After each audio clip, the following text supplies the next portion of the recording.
হরে কৃষ্ণ। জ্যৈষ্ঠ মাসের এই নির্দিষ্ট বিশেষ দিনগুলিতে ভুল করেও কেউই তুলসী গাছে জল প্রদান করবেন না।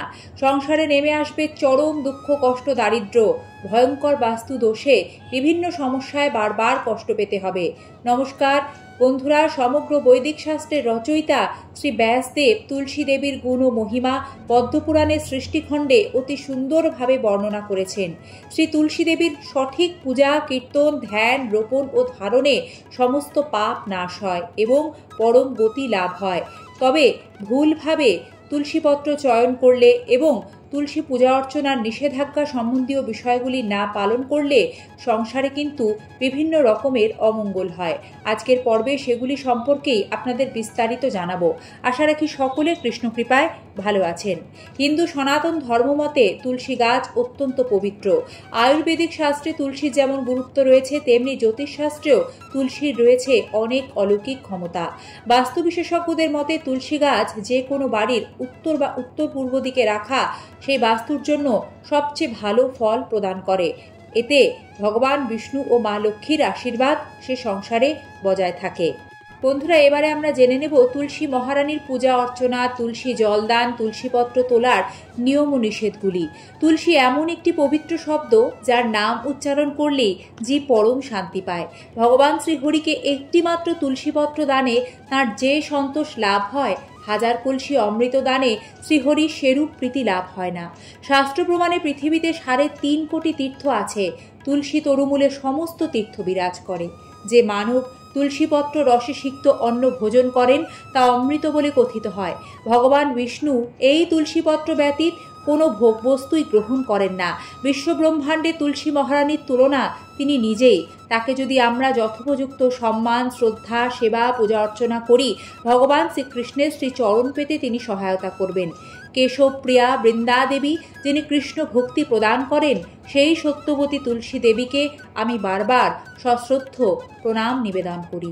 যে মানব প্রতিদিন তুলসী প্রণাম, স্পর্শ, দর্শন, জলদান ও প্রদক্ষিণ সহ এই 5 প্রকার তুলসী সেবা করে, তাহলে তার কৃষ্ণ প্রেম ও শ্রী বৃন্দাবন বাস হয় ও সে সংসারে মা লক্ষ্মী ও ভগবান নারায়ণের কৃপা সর্বদা বর্ষিত হয়। বন্ধুরা, এই আলোচনার প্রসঙ্গে আপনাদের খুব সংক্ষেপে জানাবো। অনেকে প্রশ্ন রাখেন, তুলসীপত্র কার কার চরণে দেওয়া যেতে পারে? কেবলমাত্র বিষ্ণু তত্ত্ব বিগ্রহ এবং আলেখ্য সমূহের চরণ কমলে শাস্ত্রমতে ভক্তিসহ তুলসীপত্র নিবেদন করতে হয়, অন্য কাউকে নয়। অর্থাৎ পরমেশ্বর ভগবান শ্রীকৃষ্ণ, শ্রী চৈতন্য মহাপ্রভু, নিত্যানন্দ প্রভু, অদ্বৈত প্রভু প্রভৃতির পাদ ও পদ্মেই কেবলমাত্র শ্রদ্ধার সাথে শ্বেত চন্দন সহযোগে তুলসীপত্র অর্পণ করবেন। শ্রীবাস পণ্ডিত, গদাধর পণ্ডিত, এমনকি রাধারানীর পাদ পদ্মেও তুলসীপত্র নিবেদন করা যায় না।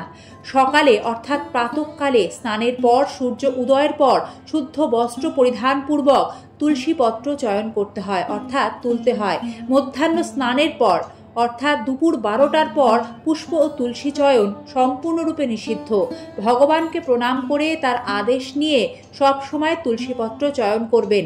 অছিদ্র হরিত পত্র তুলসী শ্রীকৃষ্ণার্চনের যোগ্য। 3 বার করতালি দিয়ে তুলসীর শাখা কম্পন না হয় এমনভাবে নিজের বাম হাত দ্বারা শাখা ধরে ডান হাত দ্বারা মঞ্জুরি বৃন্ত সহ তুলসীপত্র চয়ন করতে হয়।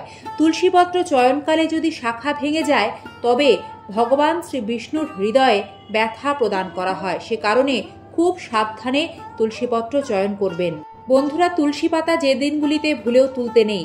শাস্ত্রমতে পূর্ণিমা, অমাবস্যা, দ্বাদশী ও সংক্রান্তিতে তুলসীপত্র চয়ন করতে নেই।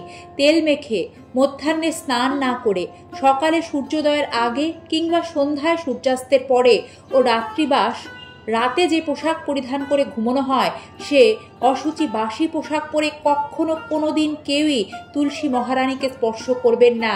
এতে ভগবান শ্রীহরির মস্তক ছেদনের চরম অপরাধী হতে হয়। তুলসীপত্র চয়নের সময় ক্ষমা প্রার্থনা করতে হয়। হে তুলসী দেবী, আপনাকে আমার সশ্রদ্ধ প্রণতি জানাই। হে জগন্মাতা, আপনার পত্র ও মঞ্জুরি চয়নকালে যদি আপনার হৃদয়ে দুঃখের উদ্ভব করে থাকি, তবে কৃপা করে আমাকে ক্ষমা করবেন। এইভাবে ক্ষমা প্রার্থনা করে তুলসীপত্র চয়ন করলে ভগবান শ্রীহরি সর্বদা সে ব্যক্তির ওপর প্রীত থাকেন, তার আশীর্বাদ লাভ করবেন। বন্ধুরা, জ্যৈষ্ঠ মাসে প্রখর গরমে প্রতিদিন তুলসী গাছে জল সেচন করতে হয়। গ্রীষ্মকালে তুলসী মহারানীকে ছায়ার মধ্যে রাখতে হয়। তুলসী তলার মাটি যাতে কখনো শুকিয়ে না যায় সেদিকে বিশেষ খেয়াল রাখবেন। সে কারণে জ্যৈষ্ঠ মাসে প্রতিদিনই তুলসী মহারানীকে জল অর্পণ করবেন। শুধুমাত্র অশুচি অবস্থায় সূর্যোদয়ের আগে, মধ্যাহ্নে অর্থাৎ দুপুর 12টার পর মহিলারা ঋতুস্রাবকালে বাসি কাপড়ে সূর্যাস্তের পর ভুল করেও তুলসী মহারানীকে জল অর্পণ করবেন না। তুলসী জলদানের সঠিক মন্ত্র উচ্চারণ না করলে কিন্তু জলদানের পূর্ণ ফল পাওয়া যায় না। তাই তুলসী জলদান মন্ত্র উচ্চারণ করবেন, যা হলো ওম গোবিন্দ বল্লভাং দেবীং ভক্ত চৈতন্য কারিণীম শাপয়ামি জগদ্ধাত্রীং কৃষ্ণ ভক্তি প্রদায়িনীম। শ্রী গোবিন্দের প্রিয়তমা জগৎ জননী, সকল ভক্তবৃন্দের চেতনা প্রদায়িনী এবং শ্রীকৃষ্ণের ভক্তি প্রদায়িনী শ্রীমতী তুলসী দেবী, আপনাকে আমি স্নান সেবা নিবেদন করছি।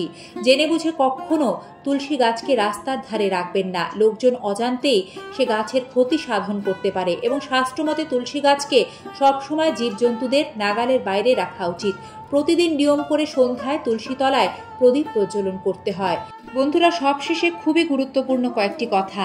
তুলসী গাছের পাশে ভুল করেও কখনো চটি, জুতো, কাঁটা জাতীয় কোনো রকম গাছ, ঝাড়ু, নোংরা বা নোংরা ডাস্টবিন, নেতা, ন্যাকড়া এগুলি ভুলেও রাখবেন না। এতে কিন্তু গৃহস্থ ও বাস্তুর মারাত্মক ক্ষতি হয়, অকল্যাণ হয়। তুলসী মহারানীর জয়, জয় পরমেশ্বর ভগবান শ্রীকৃষ্ণের জয়। আশা রাখছি আজকে তুলসী গাছ সম্বন্ধীয় পর্বটি আপনাদের কিছুটা হলেও সমৃদ্ধ করতে পেরেছে। ভালো থাকবেন। নিয়মিত এই ধরনের ভিডিও দেখতে আমাদের সাথে থাকবেন। ভালো লাগলে অবশ্যই একটি লাইক করবেন এবং চ্যানেলটি সাবস্ক্রাইব করে পাশে থাকা বেল আইকন প্রেস করে রাখবেন। ধন্যবাদ। আজ এ পর্যন্তই, দেখা হবে আগামী পর্বে।